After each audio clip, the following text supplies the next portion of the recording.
I'd like to start by telling you a story. And the story starts off 5 years ago in the spring of 2010. Seems not that long ago, but 2010. And if you remember back to the spring of 2010, we're 2 years into the Great Recession.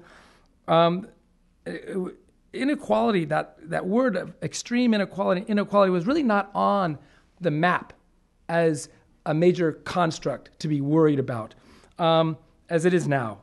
Occupy Wall Street had yet to occur in the spring of 2010.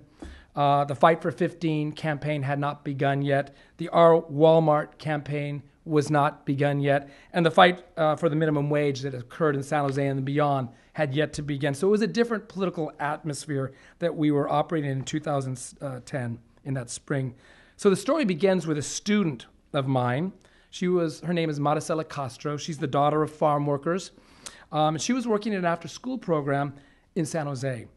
And at the school, Maricela began to notice something strange, something odd. She started seeing kids take food and put it into their backpack. Food that was going to the YMCA program, which they were putting in their backpack and taking it home. And she was like, you can't do that. This is for the kids, for the program here. Why are you doing that? And she said, we're sorry, there's not enough food at home.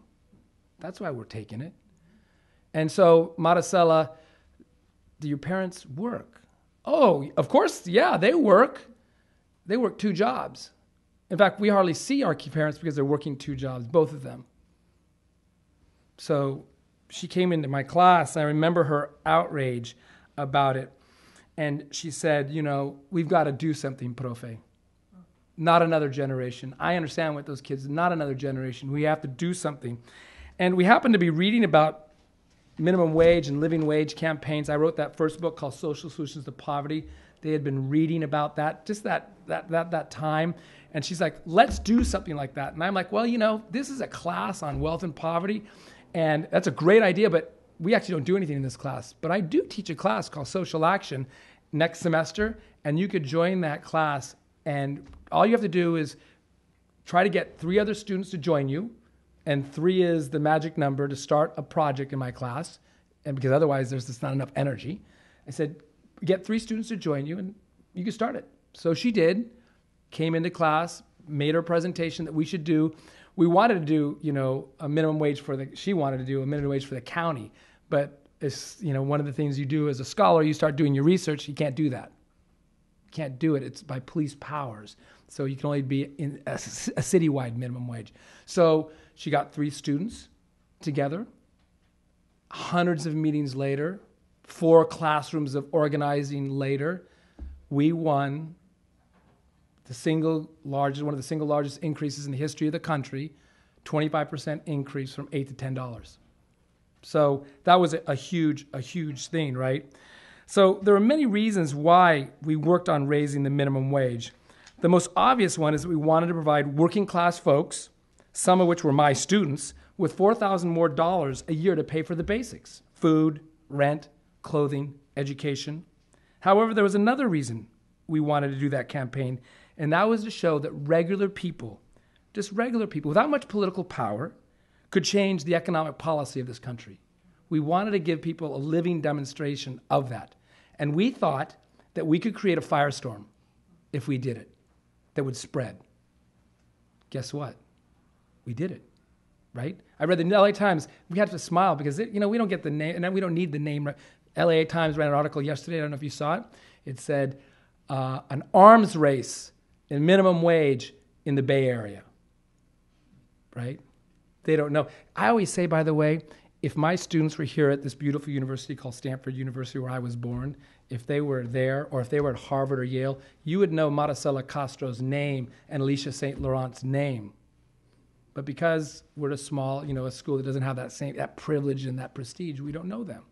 But they made history, right? They made history. So we wanted to do that. So that's my first thing. I hope you come away with this. And maybe you already know this. You look like pretty sophisticated people politically. But my one thing is that we can make change. And if we're smart, we have to be really smart. And we could talk about that if you want to talk about how we outsmarted our opposition, who had 15 times more money than us. So we were having earlier about, money in politics, which is a huge problem, of course. But they had 15 times more money than us, and we beat them, 60 to 40% at the polls. And we ran a beautiful, tight campaign. We could talk about that if you want.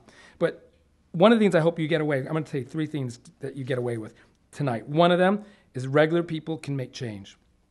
So let's get back to that sociology class where the idea of minimum wage came out of. I'm going to teach it tomorrow, called Wealth, Poverty, and Privilege.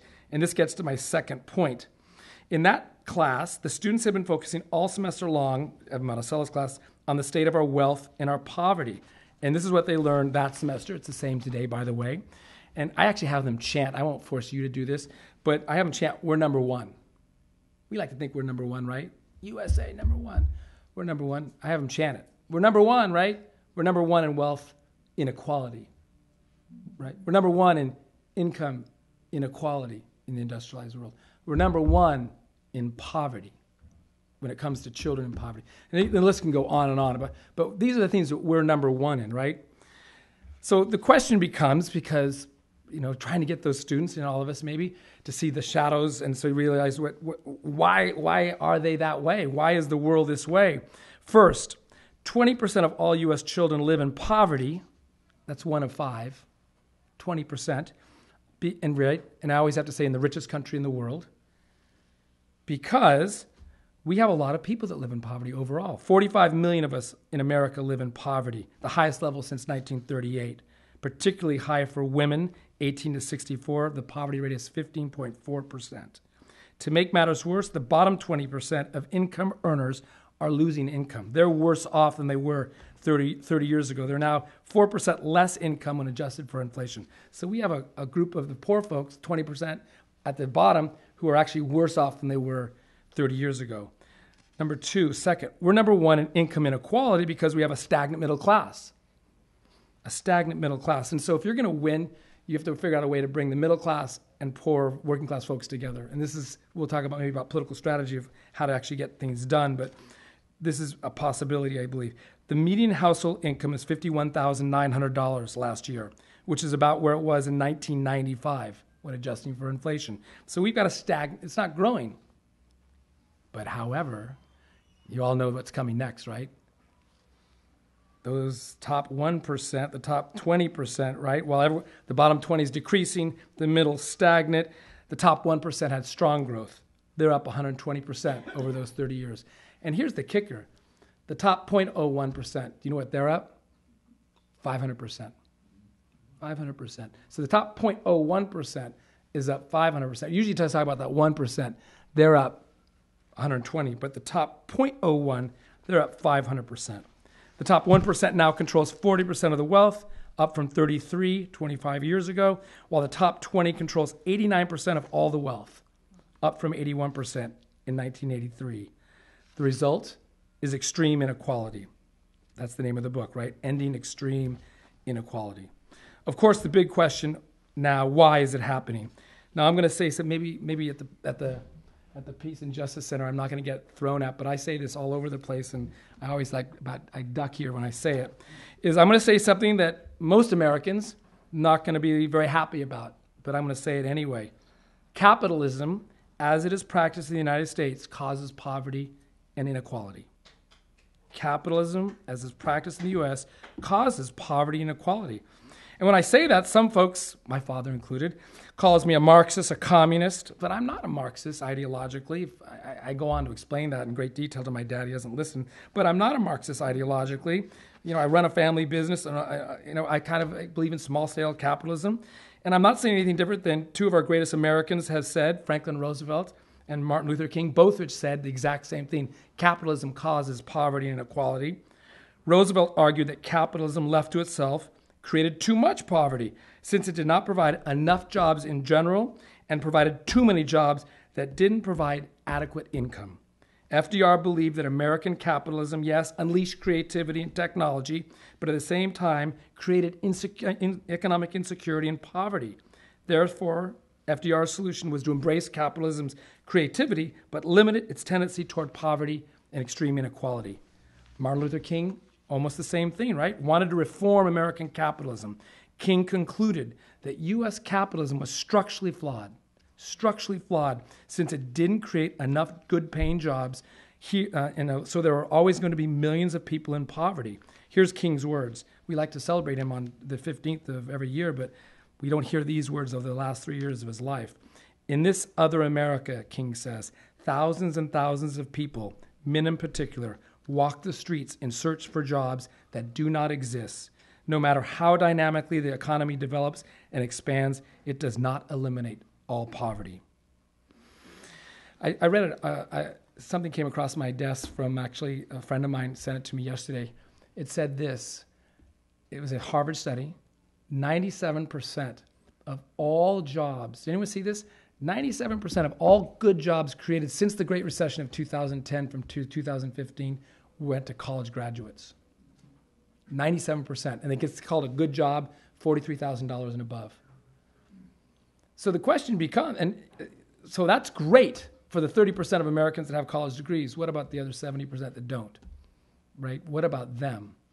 And what this dual economy that we have in the United States and in Silicon Valley in particular. So these are the structural questions, right, facing us. So I say this in the book, and I go into some detail about it, besides the structural flaw of capitalism, but which no Democrat or Republican will talk, they don't talk about that structural flaw. And so that's why it gets not taught. They might talk about these other things, but not that. So we have to kind of, I think, in circles like this, we have to really, what are the benefits of capitalism, what are the weaknesses, and how to reform it. In addition to this structural flaw of capitalism, Roosevelt and King identified it, changes, or I should say that, that King and Roosevelt said this structural flaw, but there's been other changes since the passing of King and Roosevelt. One, globalization, right? The offshoring of millions of our jobs. Two, the tax policies that have been changed to favor the 1%. And I talk about many of them in the book, but the biggest one you could just look at is the capital gains tax. It was reduced from 35% to 15%. So that's why you get Buffett saying, my secretary, she has higher taxes than me. That's the reason why, right? Unions have been weakened, of course, that we know about. Jobs have been, jobs not just shipped off, but unions have been attacked. And minimum wage has been kept stagnant. A political decision to keep it stagnant. So what's the solution? And when I started writing about this, my students, about the third way through the class, they're like, okay, I've had enough. Stop. Give me some solutions fast, because I'm getting depressed, right? So I teach the class from a solutions-based, I get them a little depressed. And then I get them, because you got to get a little bit anger, right? And then get to the solution. So I argue that the solution is an economic bill of rights. What we need, kind of the big picture, and here's the second point I'm going to make, is that we need a new social contract. This contract that we have between the individual and state is broken. It doesn't work for the majority of our people, and we need a new social contract, as Rousseau talked about, between the individual and state. And I would argue it's an economic bill of rights that was laid out by FDR. FDR had said, we have, and we could question that, we have our political rights in this country, but we don't have our economic rights. He proposed this in 1944. I don't know if you had a chance to see that video. It was found by Michael Moore, the movie maker, in a vault, like in South Carolina. So we never had the visual of him proposing it, but it was like kept away from the people from like 70 years. But now you can actually go online and see Roosevelt articulate on the State of the Union in 44. It was a rainy night. He was sick. He did not go over to the Capitol to give the talk. He gave the talk on a fireside chat, and then he invited the reporters in. He says, I want you to record this because it's important for history that it gets recorded. So he was sick, but he gave that talk on the Bill of Rights, and he lays it out. So you can go online and see where he calls for the right to a job, the right to a living wage, the right to a decent home, the right to a good education, the right to adequate medical care, and the right to adequate protection from the economic fears of old age, sickness, accident, and unemployment. So these are the rights that he laid out. And if in my book, what I do is after I give kind of, that opening analysis that I just said to you, I say, okay, here's what each one of those rights, I look at the history around the right. First, the kind of the problem of the right. what's the issues, let's say, in education, that we have a 3-tiered system. How does that happen? Kind of lay that out. And then I give the history of the struggle for the right to education. Because I'm kind of a historical sociologist. So back to the founding of the country, several hundred years of history. And then I do that like in 15 or so pages. And then here are 6 to 8 solutions that I believe that could move the country forward to get us closer to this right to an education or whatever the right happens to be. So clearly the Economic Bill of Rights is not a radical solution since it's not calling for the overthrow of capitalism. Rather, it is a progressive American solution based in the view that government can be a positive force to improve our society and based on the framework of our political Bill of Rights. And I think it's really key because we don't like ideas from Sweden or France or anywhere else, right? But this idea came from our shores. It's a huge selling point in my mind that it came out of the context of the country, and it's based on this idea of a political Bill of Rights, which our people might not know exactly what it is, that political Bill of Rights. They can name a couple, right? The First Amendment, they could probably get, the Fifth, maybe the Second, right? The Second. The Seventh might be hard, right? But they have a general idea that there's this political Bill of Rights that protects us, right? So we could use that idea of a Bill of Rights, say we need a second Bill of Rights to complete the country. And I really believe that's the hero's journey for the country is a way to get out of this crisis that we're in. So that's my second point, is that there's a framework that exists, an economic Bill of Rights, and it can be used to move the agenda that I think, to ending extreme inequality forward. So obviously I can't do all 6 rights here. It's just like, how much time do we have? I'm going to take this off because it's hot. But I will do 2 of them. And then maybe during the question and answers, we could get to the others. So I'll do 2 of the rights, and we'll go from there. And the 2 I'm going to do, and because I think they're the most fundamental. It's always a question which one's the most important. But these are the 2 that I think are the fundamental. The first one, the right to a job. It addresses the structural flaw of capitalism of not producing enough jobs. So I believe the U.S. Congress got it right in the Humphrey-Hawkins bill. Does anyone know of Humphrey-Hawkins? 1978. We passed a full employment bill in 1978, and then we went like this, don't look at it. But the Humphrey-Hawkins Act says this.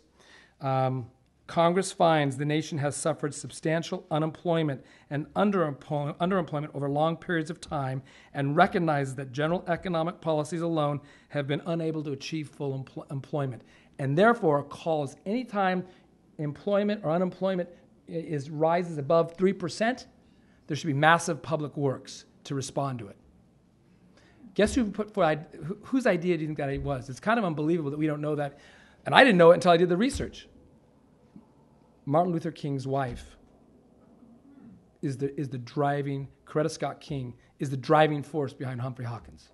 She decides in 1974 that she's going to ensure that the Poor People's Campaign that King was going to lead before he was assassinated in Memphis, that the goal of that was the right to a job was one of the main goals, and she was going to make sure that didn't just get lost. And so she organized the committee, got a group of like 150 organizations together and pushed forward Humphrey-Hawkins and got it passed and was in the room when Carter signed it in 1978 and said, "This is the fulfillment of my husband's work." How come we don't know that history, right? I didn't know it. And I actually was interested in King, and I had never heard it until I did that research. This is the fulfillment of my husband's work, the right to a living wage job. So I believe we've got it right. And here is the kicker of all kickers. Oh my gosh. It still exists. It's on the books. It has not been wiped off. You can go on Wall Street Journal. They'll say it doesn't exist. It's been sunsetted. It's not true. I talked to the Congressional Budget Office. The major parts of Humphrey-Hawkins is on the books. So I envision, in the future, after, the movement continues, right, we're going to have 100,000 people in Washington, D.C. demanding not the enactment of a public works project, because we already have it. It's the implementation of what already exists. So it's just not enforced. They just go like this. We don't have to look at it. So the enforcement of what already exists. And I talk about this in great detail in the book, but let me just say, a couple of things. Public works comes out of a guy by the name of, first cities were doing it in 1880. In the 1880 recessions, there was a series of recessions that hit the country. So cities right, started responding to them through public works, hiring people to do local infrastructure projects. Well, there was a guy, his name was Jacob Coxey. Anyone heard of him? Jacob Coxey, 1894. The first March on Washington is led to D.C. by 5,000 people from all over the country. They go to D.C. for what? For public works, a massive public works project they want. And because there's no minimum wage, they say that'll be the beginning of a minimum wage because it'll force the companies to pay a minimum wage if there's a public works project that's paying a living wage. It'll force the bottom up. So the first March on Washington was for public works. It's important. Hopefully, we're getting out of the cave, right? One more sign and say, hey, yeah. Before the income tax stuff? Before the income tax, yeah. So they didn't have the money to enforce it. Yeah, income tax is in the early 20th, right? So, but he had a way to finance it too, and I could go back to that about the finance, but he wanted a massive public works. By the way, he was arrested when he had brought his 5,000 men there. He was arrested the first step. They threw him in jail for 21 days. He had a little lapel, and it was illegal to have any signs, and they considered his little lapel a sign for public works. So they said, you're out protesting in the Capitol. You couldn't do that in 1894. So they arrested him and put him in jail. Here's what it did also during that time. 10 million people during FDR were hired. It injected $336 billion into the economy, and it cut unemployment. A lot of people, when during that Great Recession we came out of, you heard the speaker. It was I think it was, I'm not sure if it was Boehner at the time. It was one of those guys. It might have been in the Senate. Said it was a huge failure, public works, because there was talk about we should have public works at that time. It was a huge failure. Well, they said this is true. It cut unemployment from 24% to 14.6%, 9 percentage points. By the way, the greatest drop in unemployment in the history of the country. So yeah, it didn't end unemployment, but here's the thing. If they counted the public workers that were hired, it would have dropped to 10%. So from 24 to 10%, that's pretty good. Using public work, I would say, hiring 10 million people and at close to a living wage, I think it was pretty successful. If you look at what they built, 2,500 hospitals, 9,000 parks, 43,000 schools. Here's an important one, 125,000 bridges the WPA and the PWA built. Why is that number important? We have 125,000 structurally deficient bridges right now. So I know what we can do. We could rebuild our country. 1 million miles of roads. I like these questions. I asked my students, how many fish do you think the CCC put in the WPA? And they're like, 1 million? No, 1 billion. They stocked 1 billion of our fishes into our rivers. And my favorite one is, how many trees do you think they planted? 3 billion trees. So all those dust storms that used to come through the CCC and the WPA made sure that those weren't, there was enough reforestation to stop that. So the public workers literally built the infrastructure that we live under. So what can we do to do this? One is Humphrey-Hawkins, still in effect. We can start advocating for that. Two, I examine, and it doesn't get a lot of attention, but I examine this subsidized jobs program. It was $1 billion program, kind of chump change in federal government, $1 billion, right?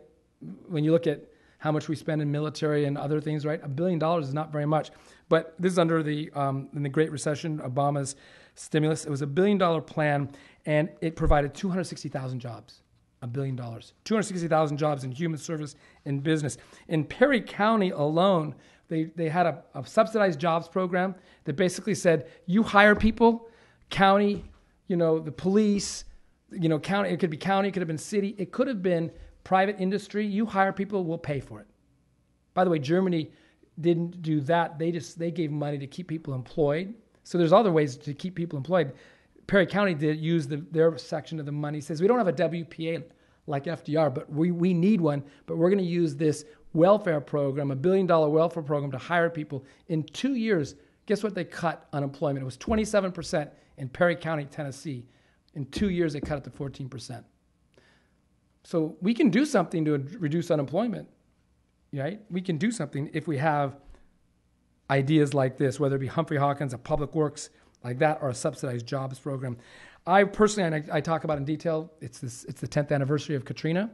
We worked 4 years before we did minimum wage. We worked 4 years in the Gulf Coast for a massive public works project to rebuild the Gulf Coast, but not through the $1 billion corporate slush fund that was given to corporations that never made its way down to the people because people were just skimming money off the top. I don't know if you know how bad that was, but it was horrible. The money skimmed. My favorite story of that, they gave a $500 million contract for cleaning up after Katrina in New Orleans.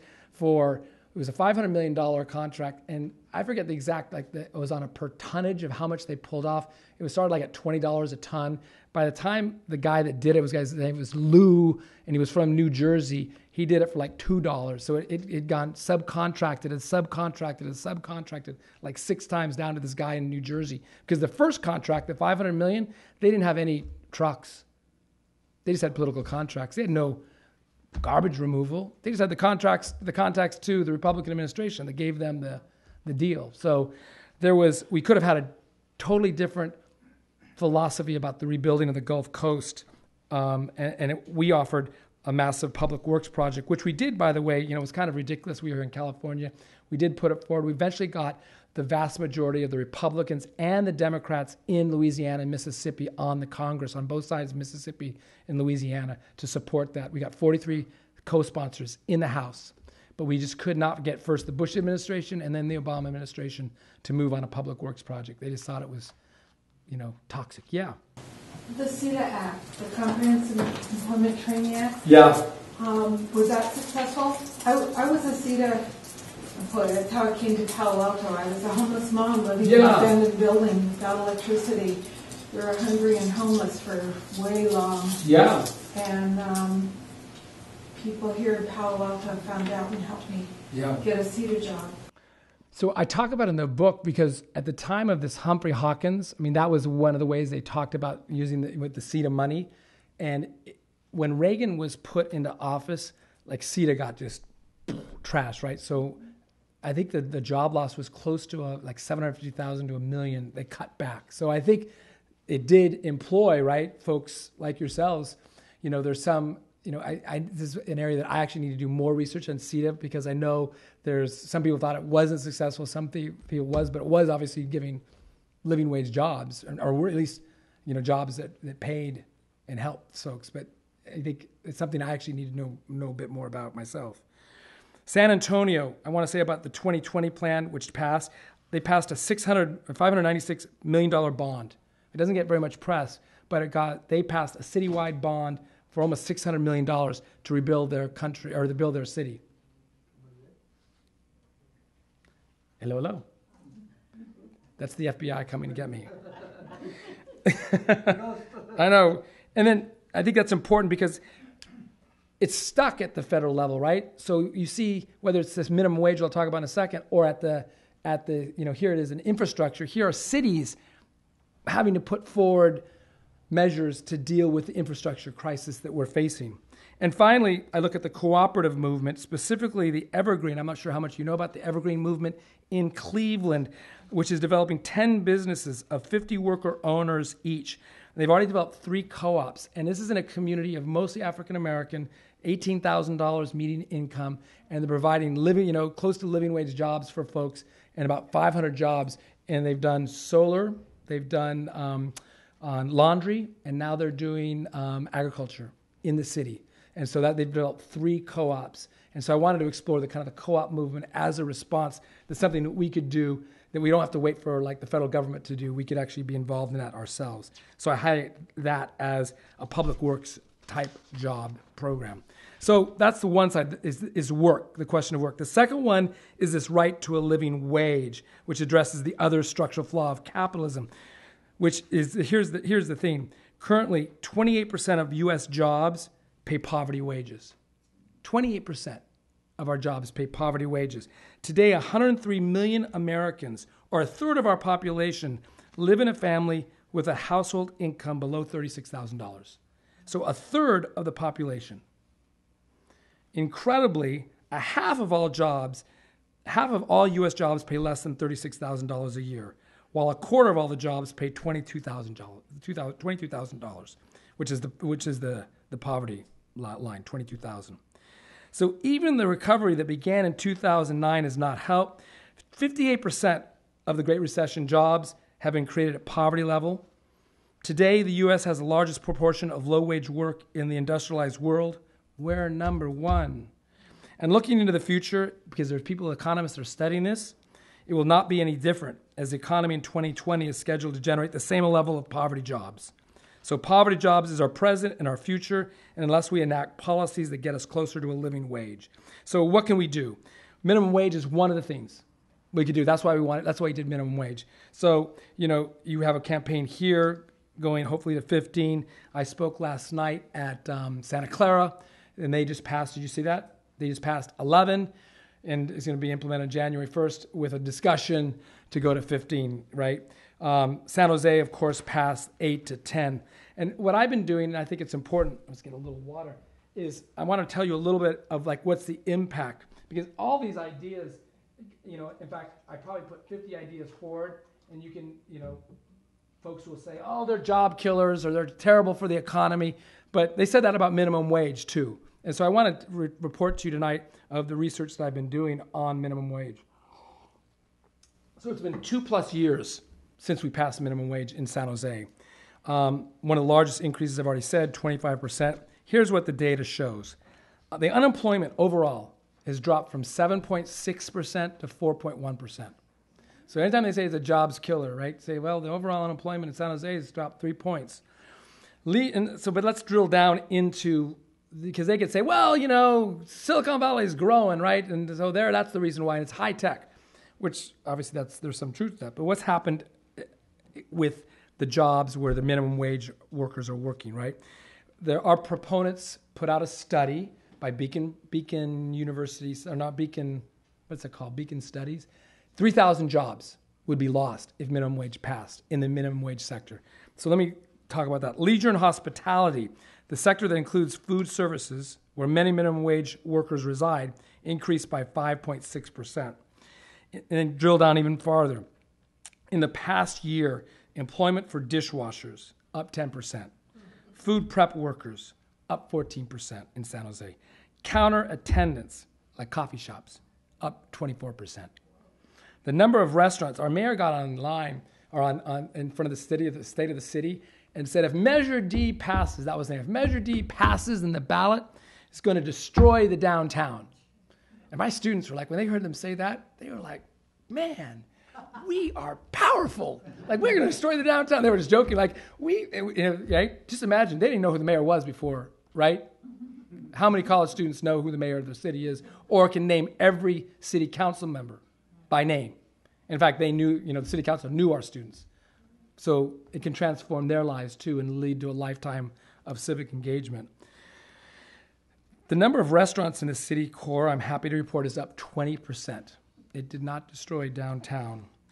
Lastly, and everyone's talking about the great economy of Silicon Valley, 40,000 minimum wage workers pumped $200 million into the local economy.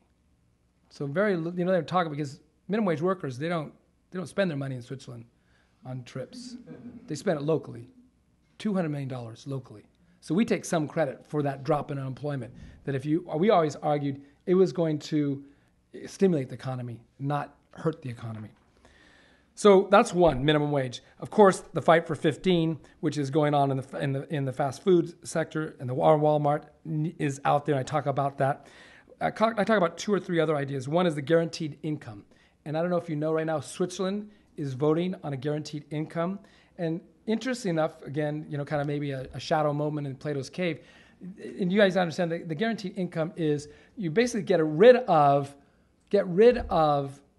unemployment, and you get rid of food stamps. You get rid of those, and then a person gets a guaranteed income from the government that all people get as citizens of the nation. And that idea was put forward not by just Martin Luther King, but also by Richard Nixon, if you can believe that. It shows how far we've come from Republicans pushing ideas. So that idea really was, and the heart of that was, what's the guy's name? I'm just blanking on his name. The guy in the 1950s is a libertarian.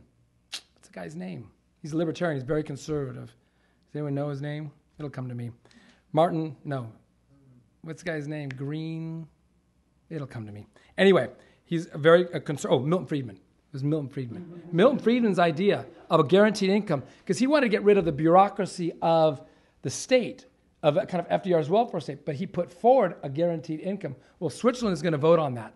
And they have an idea. The citizens of, you put 100,000 people together like we did in minimum wage, a ballot initiative. They're putting a ballot initiative forward for a guaranteed income of $2,800 for all people. And they say, just as this is like the end of slavery, that no longer will we have, like we had slavery at one period, but we have wage slaves now where people can't work, whether in the areas they really want to work, because they always have to worry, like, how am I going to put food on the table in jobs that might not be ones they really want to be passionate about. So we'll see how that goes. So I talk about the guaranteed income or the basic income, and there's networks around, like US Big Network or the BN Network. So these are networks that are out there promoting that idea. And I give an example of the Alaska Permanent Fund as a smaller idea of a guaranteed income, right? Because they're using the wealth that's generated by the state and then giving it to the people. And they've done studies on what do people do with that, and it's several $1,000s. So what do they do with their several $1,000s? Every individual. Guess what? Did they go blow it on big money items? Like 30 to 40%, if I remember right, 30, 40% saved it. 30 to 40% actually paid down their debt. 30, and then like only 15% bought big ticket items. So they just didn't go blow it on something. They used it, in a wise way. So that's something else. Another area I talk about is the earned income tax credit. And I highlight this was started by a Republican, President Ford, in 1975. It was expanded by our own California governor, Ronald Reagan. He called it the best anti-poverty bill that's been ever best anti-poverty bill, the best pro-family measure, and the best job creation program ever to come out of Congress. I want to use Ronald Reagan as because I want to spend let's take that earned income tax credit, and it's right, it's $6,000, $5,000 for folks. Let's expand it to a basic income and use Ronald Reagan as the poster child for that. By the way, Ronald Reagan was also a supporter of public works. And I have a great line in this book that he says, my father was a public worker. Just like you were saying, my father was a public worker, and they rebuilt our community. He says, I'm opposed to welfare, but I'm for public works. I want to stand in front of Ronald Wilson Reagan in D.C. and the airport, which, by the way, is a public works building, right? And say the leader of this movement is Ronald Reagan for an earned income tax credit and a public works, because I think we have to be smarter than our opposition. Cooperatives, again, I talk about, because a starting wage in those cooperatives, they started at 10, but they move up to 16. And here's the key thing about the cooperatives in the Cleveland model. At the end of 8 years, they have an equity of $65,000. So they can then, instead of the money going toward the owners of it, they're the owners. They decide. So there's personal empowerment of that, but they also have $65,000 over the equity that they can use for houses and for education. So those are the two that I'm going to talk about. There's four more, right? The right to a decent home, the right to an education, the right to adequate medical care, and sickness and unemployment. We can talk about them. Even better, read the book. So here's what I want to leave you with. So this idea that, one, we can bring about change. Two, we need a social contract, a new social contract that's based in the Economic Bill of Rights. And the third thing, and the last thing I want to say is this, is that, as I say to my students, do something. Do something. Do anything. Do something. Take one of these ideas. I don't care what it is, but do something. But let me tell you the one that I'm working on. And so, it's always so interesting, because I had this success with minimum wage. And people say, oh, you're the minimum wage guy. And I'm like, not exactly. I'm kind of an Economic Bill of Rights guy, and minimum wage is one of the ways to get to this idea of an Economic Bill of Rights. But I've been working on for the past now 6 months, and I want to invite all of you, after you win your minimum wage campaign here in Palo Alto, and you're a part of our Santa Clara County, so this would impact you. I had envisioned it always as a citywide project I'm going to talk about, but I met with Supervisor Cortese, and he was very interested, so we're thinking, could it be a countywide project? So that's just being dialogued about. But I gave this talk, when the book first came out in maybe March, to 35 policy advocates in Santa Clara University. And they asked me to speak to them, and I did. And at the end of that, the convener, which was Catholic Charities, Step Up Silicon Valley, said, do you want, to the crowd like you, but there was maybe 20 more, I said, are you interested in doing any of these ideas that Scott's laid out? And so they said, let's meet. So we met 3 times, and they decided to do something. They chose public works, because I lay out 50 different ideas, but they decided that public works was the idea. And of course, I was like, cool. I wasn't going to say whatever they chose was, I was going to help them, but they chose public works. And so what we've been doing for the last 6 months is devising a public works strategy for Silicon Valley and for San Jose. So the title of the campaign is called Step Up Through Public Works. It's based on the following principles: the right to a job and a living wage, the idea that public works projects maximizes hiring of the unemployed and the underemployed, that the jobs pay a living wage. In our county, it's $19.06, right? That's what our countywide living wage is. Local hiring, so that our local folks in the county and in the city get hired, and transferable skills, so when the public works jobs ends, that these folks can continue to have jobs into the private sector. So those are the principles of it. And when we started doing it, we're like, well, let's do roads, let's do trees. Like, we were just brainstorming other things. And then we found a document from the city of San Jose. And we found a document that was produced by the city of San Jose that said we have $1 billion worth of backlogs of infrastructure. And then we met with the county today, and we met with Supervisor Chavez. A couple weeks ago, we met with Supervisor Cortese, and he's like, oh, no. There's much more than $1 billion. It's probably closer to at least $3 billion. That's just the beginning. It's at least 2, if not 3. And he's like, let's think about this in the county, because the county, why should we forget Palo Alto and Mountain View and all the other cities? Let's think about it in those terms. So we're in this process of trying to put together a public works project. And it could be truly public works where it's controlled by the county or the city of San Jose or other cities. It could be controlled that way, or it could be a public-private partnership. And this is where I'm not ideological. Even though I have my perspective of what it is, I just want to get people jobs at a living wage, and as many of them as possible. So we're looking at these areas, and they're in, parks, pools, open space, building facilities, sanitary, service yards. The list goes on and on of what our infrastructure is and our needs. So the question is, what's the $1 million question? How do you finance it? That's the $1 million question. So how do you finance it? So I'm not an economist, but I've been trained to be a critical thinker. So let's start thinking about how can you finance it? Well, you could do a regressive state, a sales tax, but there's already a group that's thinking about that. The VTA is already thinking about it. So we're probably sales tax, and it's a regressive tax. So we said maybe not that. There's bonds, but then how are you going to pay for the bonds? So that gets back to the question of how do you pay for it? And then there's the gross receipts tax. And the gross receipts tax, I never knew about the gross receipts tax, but San Jose and our community is one of the only areas that doesn't have a gross receipts tax as a major city, at least in San Jose. San Francisco has it. Oakland has it. Los Angeles has it. Fresno has it. 30 other cities have it. Cities that are very conservative have it, like Simi Valley, Brentwood. So I'd say let's look at that gross receipts tax, and what and it could be a low gross receipts tax. There's low, like Oakland has kind of a low one, and then there's higher ones, like San Francisco has a higher gross receipts tax. So it could be adjusted, but it's a tax on the gross receipts of a business, and I'll give you some examples of numbers. They do try to see here. It's not on this, but it's like in Oakland, I think it's for every $1,000, it's like $1 of a tax on every $1,000 of gross receipts. So for a small business, if it's, let's say, under $50,000, it's like $60. But when you add that up, it's going to bring in Oakland this year $70 million.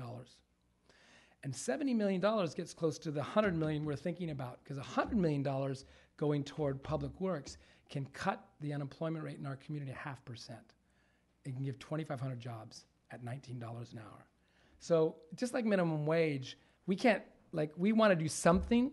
We can't do everything, but we want to do something, show you could do something, and set an example for the rest of the country and the rest of the communities to follow. And maybe they can push it farther, like Palo Alto is considering pushing to 15. Maybe it can be pushed, but once it gets functioning and shows that it can work, then maybe we can go higher and farther. But this is what we're thinking about. We're meeting with all sorts of folks, stakeholders, United Way, the labor unions, to talk about this. And if you're interested, let me give you a number. Angela Silveri is the person to contact at Catholic Charities. Her number is 408-325-5264. And that's what I've been working on. That's what I want to show, to try to build on what we did in minimum wage and try to take it to another level with public works and this right to a job and the right to a living wage. So I hope you remember the three things. The people can bring about change. There's a viable framework called the Economic Bill of Rights, and do something.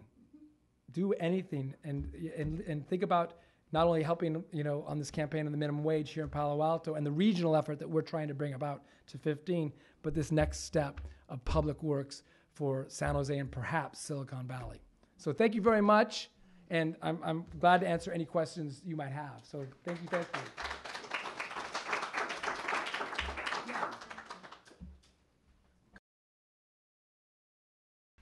In our day, certain economic proofs have become accepted as self-evident. A second Bill of Rights, under which a new basis of security and prosperity can be established for all, regardless of station or race or creed. Among these are the right to a useful and remunerative job, the right to earn enough to provide adequate food and clothing and recreation, the right of every farmer to raise and sell his products at a return which will give him and his family a decent living, the right of every businessman, large and small, to trade in an atmosphere of freedom, freedom from unfair competition and domination by monopolies at home or abroad, the right of every family to a decent home, the right to adequate medical care and the opportunity to achieve and enjoy good health, the right to adequate protection from the economic fears of old age, sickness, accident, and unemployment, the right to a good education. All of these rights spell security.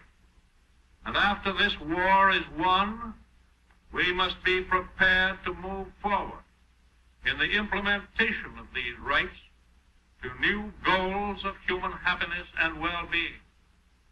For unless there is security here at home, there cannot be lasting peace in the world.